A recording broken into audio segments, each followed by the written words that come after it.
Welcome to Roll for Insight, the D&D podcast where we dive into the game, the lore, and the internet's favorite arguments. Grab your dice and your character sheet, and let's roll for insight. Hello, welcome to Roll for Insight. In this episode, we're going to be talking about the origin feat Magic Initiate out of the 2024 D&D Player's Handbook. So, Magic Initiate is an origin feat that is available at character creation by choosing either the Acolyte, the Guide, or the Sage origin, or by choosing it as a feat when you level up. Also, if you're using a background or origin from an older D&D version that doesn't provide a feat, you can take this as an origin feat of your choice. This one gets a lot of love and a lot of hate. There is a lot of flexibility to how you incorporate this feat into your character build. So in this episode, we'll be covering the description of the origin feat from the Player's Handbook. We'll review some gameplay uses, plus some benefits and limitations of the feat. We'll pull some ideas and opinions from the internet, and last we'll end with some fun fact information about the feat.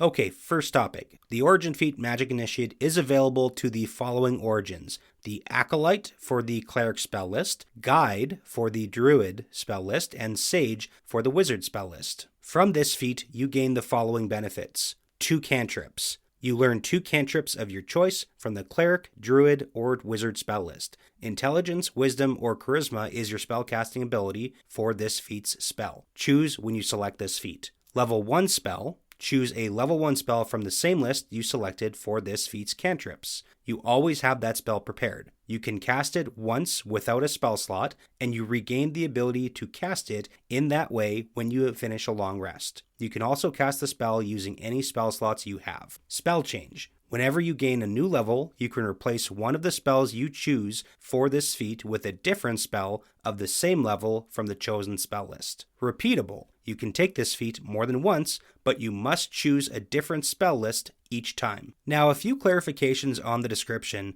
Magic Initiate looks familiar to the earlier 5th edition, but the 2024 wording simplifies a few areas and drops a few spell lists, and it introduces a few new decision points to consider when choosing this feat. Now, with the spellcasting ability choice, when you take this feat, you choose either Intelligence, Wisdom, or Charisma as the spellcasting ability for all spells gained from this feat. And that choice is going to apply to things like your attack rolls, your saving throw difficulty classes, and it does not change later unless you retrain the feat. So this feat typically works best when you pick spells that don't rely heavily on spell save DCs, or you match the ability score to something you already use. Now with the level 1 spell, there's a few important clarifications here. You always have the chosen level 1 spell prepared, and you can cast it once per long rest without a spell slot. However, you can also cast it using any spell slots you already have. So for non-casters, this is basically a once per day magical tool that can impact things like combat or role-playing or utility or social interactions. And for casters, this creates an expanded spell list for you so you can round out the available spells you have. Plus it gives you a free daily casting, and one free cast in the early game is quite powerful. So this makes Magic Initiate scale better than it looks at first glance. Now, there's also a pretty huge quality of life feature that gave the Magic Initiate feat a bit of a power bump here, which is the spell change on level up. So every time you level up, you can replace one of the spells from this feat. So it has to be the same level and from the same spell list, but that means you're not locked into bad choices if you make a pick early on that you end up not using, right? It's fairly common to misjudge how your character or your campaign is going to roll out once you actually start playing. Now, your Magic Initiate spells can also evolve with the campaign, so if you take the spells that are more beneficial for this part of the story, then you can change that as the story evolves. So you can respond to things like the new environments or the new party needs as other characters pick up different abilities. And if you discover new play styles, right, especially if this is your first time playing, you may change how you want to do things. And last, the repeatable. It does have a bit of a catch though, because you can take the Magic Initiate feat more than once, but you must choose a different spell list each time. So you cannot stack Wizard with Wizard with Wizard, but you can take the Wizard, then the Cleric, then the Druid, so it prevents some redundancies while allowing you to actually open up the spell lists for yourself. Now the next topic, gameplay uses. Magic Initiate is probably one of the most flexible feats in the game, but it's only as good as the spells that you choose and then how you implement those in-game. So there's a general philosophy with Magic Initiate that it's really going to shine a little bit stronger when you pick spells with a few characteristics. So picking spells that don't require very high save difficulty classes or don't rely on scaling damage or that solve problems that magic can uniquely solve. It's not about replacing a spellcaster, you really just want to round out the toolkit for spells you have available. And I do want to include some suggested spell picks per spell list, but rather than listing every single option, I'll go over some of the popular and consistently useful picks, and I'll give some ideas why you might want to take them. But again, it's going to be very table dependent and player dependent. So first off with the wizard spell list. There's a lot of utility and problem-solving spells available to wizards. So a few of the good cantrip picks that you'll see some universal utility and relevancy with are things like Mage Hand, because regardless of your level, you probably shouldn't be touching buttons.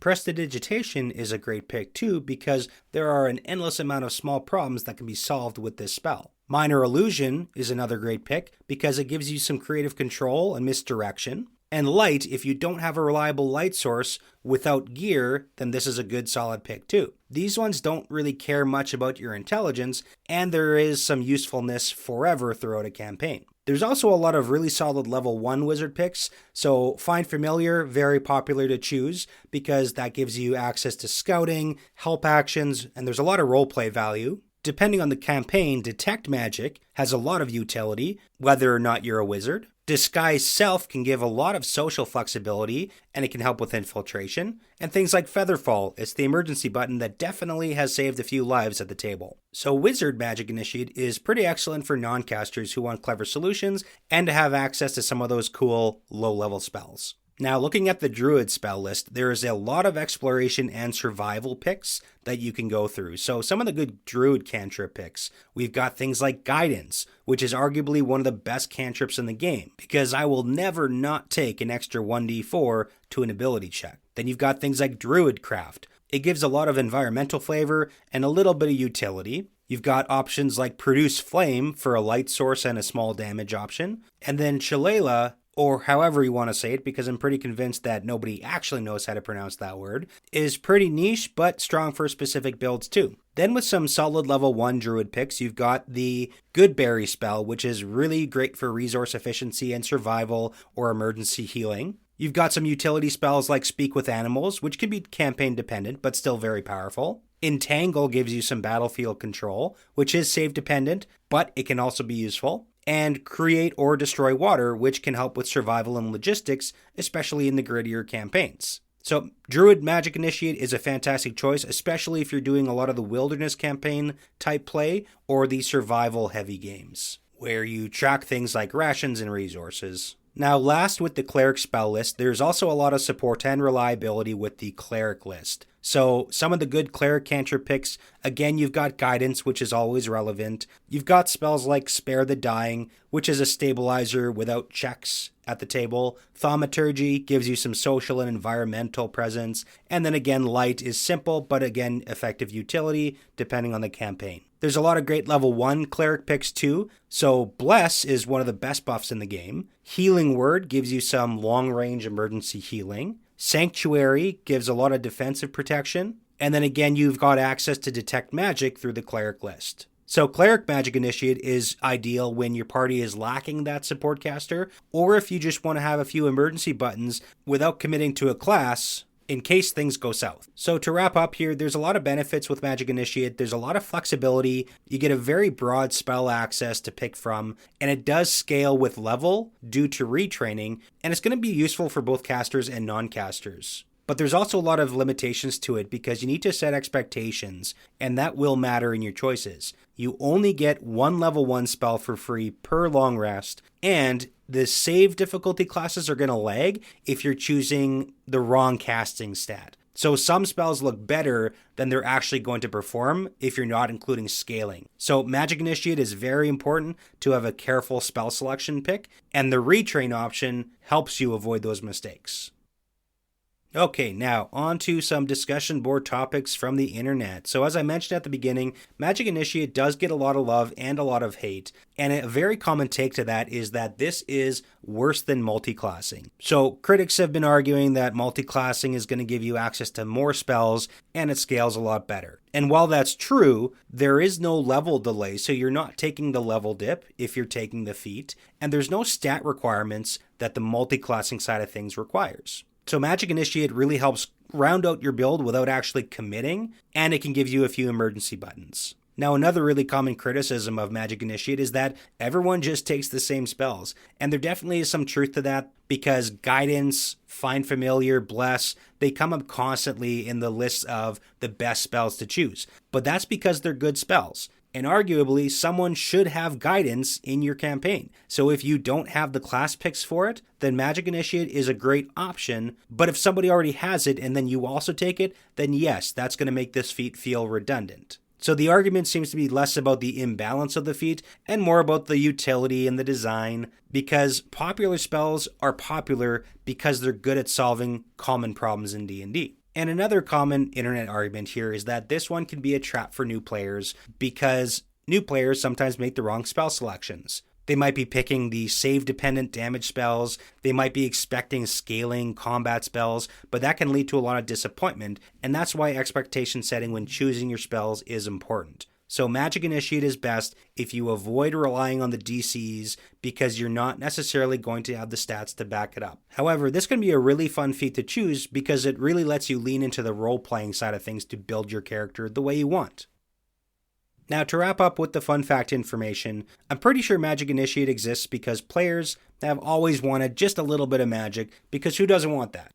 And it gives you that option without actually committing to a full caster class. In earlier editions, this was handled a lot of the time if you weren't multiclassing by handing out magic items, and that of course still happens, but what 5e turned that into is a feat and a conscious choice while keeping it limited and a controlled resource for players. Now the 2024 version adds a lot more utility by also adding that retraining, which makes the feat a lot more forgiving long term if you make the wrong choices. Now, it's also an interesting choice for the origins aligning for the feats because of the names that are associated with the spell list. So the Acolyte origin gives you the Cleric spell list. Now, the word Acolyte is rooted in the ancient Greek word for follower or attendant, and in late and medieval Latin, it was more specific to the person assisting a priest. So it fits really well with the Cleric class. Then with the Guide origin for the Druid spell list, it's adopted from Old French, possibly stemming from the Frankish or Old Germanic meaning to show the way, to lead, to guard. And then the Sage origin for the Wizard spell list originates from Latin and refers to a person of profound wisdom. So it's very fitting.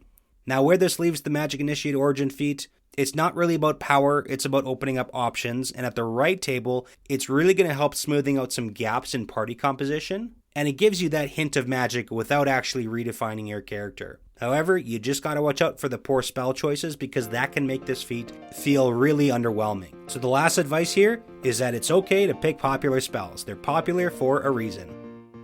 Well, that's it for this session of Roll for Insight. Thanks for listening, and thank you to all our supporters on patreon.com/rollforinsightpodcast. And we will see you next time.